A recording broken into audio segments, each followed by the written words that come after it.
IPL 2024లో రిషబ్ పంత్ సారథ్యంలోని Delhi capital Punjab kings చేతిలో 4 వికెట్ల తేడాతో ఓటమి చవిచూడాల్సి వచ్చింది.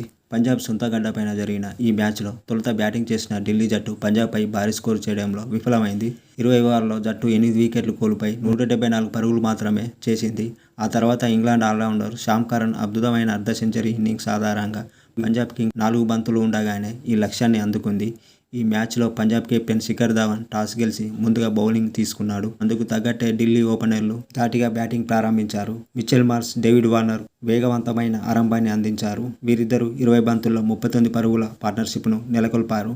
మార్ష్ అవుట్ అయిన డేవిడ్ వార్నర్, షాయి హోప్ కలిసి స్కోర్ను ముందుకు తీసుకెళ్లారు. వార్నర్ను హర్షల్ పటేల్ అవుట్ చేశాడు. ఆ తర్వాత వచ్చిన రిషబ్ పంత్ కొన్ని మంచి షాట్లు ఆడినా ఎక్కువసేపు నిలవలేక హర్షల్ పటేల్ బంతికి అవుట్ అయ్యాడు. ఇక్కడ నుంచి ఢిల్లీ ఇన్నింగ్స్ తడబడడంతో మిడిల్ ఆర్డర్ మొత్తం ఒక్కొక్కరుగా పెవిలియన్ బాట పట్టారు. పరుగుల వేగం కూడా తగ్గి 17 ఓవర్లలో 138 పరుగులు మాత్రమే చేయగలిగింది.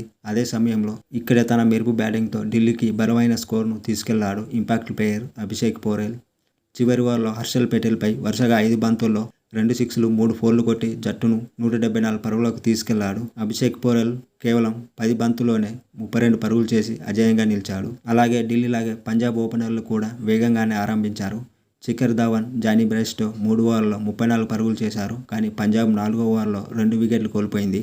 ఇషాంత్ శర్మ బౌలింగ్లో శిఖర్ ధవన్ అవుట్ కాగా బెయిర్స్టో రనౌట్ అయ్యాడు.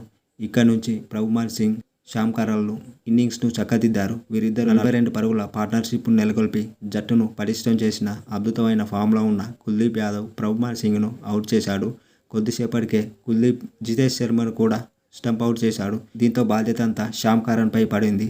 తన తోటి ప్లేయర్ లియామ్ లివింగ్స్టోన్తో కలిసి మంచి పార్ట్నర్షిప్ను నెలకొల్పాడు. శ్యామ్ కరణ్ కేవలం 39 బంతుల్లోనే అర్ధ సెంచరీ పూర్తి చేసి విజయానికి చేరువగా వచ్చి 19వ ఓవర్లో అవుట్ అయ్యాడు. 20వ ఓవర్లో లివింగ్స్టోన్ అద్భుతమైన సిక్సర్ కొట్టి జట్టుకు విజయాన్ని అందించాడు.